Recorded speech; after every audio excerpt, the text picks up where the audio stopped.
Hi, my name is Kiley Bransfield, and I'm a junior at Grandview. And before sharing my testimony, I would love if you guys would join me in prayer. Dear Lord, I just want to thank you for this beautiful day and this beautiful opportunity that you have given me to be able to share how you have changed my life. I pray that you would just calm my nerves and speak clearly through me.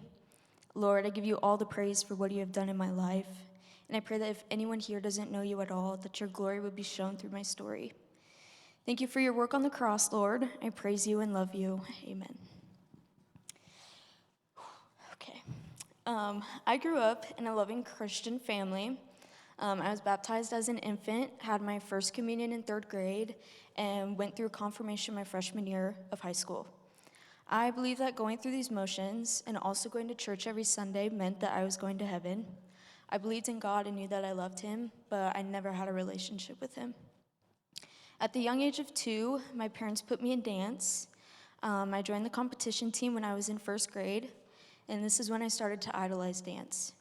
I felt a high when getting praised on my work, and I felt a devastating low when I was criticized. I would constantly look up to the older girls on the team and put my worth on whether I was as good as them or not. In 3rd grade, I entered a friendship that was full of love, laughter, and sleepovers. It wasn't until a few years into this friendship that I started to hyperfixate on pleasing her and putting my worth into what her opinion of me was. Around this time, my dance studio closed down, which led to a lot of change, causing me to develop severe anxiety and depression. Once I found a new dance studio, I quickly felt like an outcast. This caused me to develop an eating disorder while also turning to self-harm. These things led me to grow resentment towards God. I blamed him for shutting down my old dance studio and putting me through these hardships. The summer before 8th grade, my friend had changed her appearance, and this caused her to start receiving attention from boys. I developed a jealousy in my heart towards her and thought I had to be like her to gain more male attention while also keeping her attention. I quickly fell deeper into my eating disorder, causing my mental health to take a dive and the self-harm to amplify.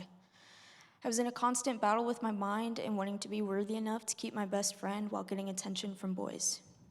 I hated God and myself for the way that I looked. By the end of 8th grade, I developed daily migraines due to how much and how quickly I had lost weight. With endless doctor appointments, trying new medicines, and different opinions from surgeons, I continued to spiral into the idea that God hated every part of me. Freshman year, I started to gain attention from my male classmates. This caused me to fall into a lustful way of thinking and ultimately fed into my struggles with food. I was allowing men's opinions of me to control my life and give me a purpose to live. This led to an increase in the already present barrier between my best friend and I. We slowly started to compete against each other in gaining male attention, but mostly in our body image. I continued to fight God and push my parents out of my life completely, only masking and hiding my true emotions from all of those I loved around me. By the end of freshman year, at a follow-up appointment, a psychologist told my mom and me that I was slowly killing myself and would need to be hospitalized if I continued my eating habits. I felt a relief that I was almost dead and needed to keep going a little bit longer. I started praying to God nightly to end my life in my sleep.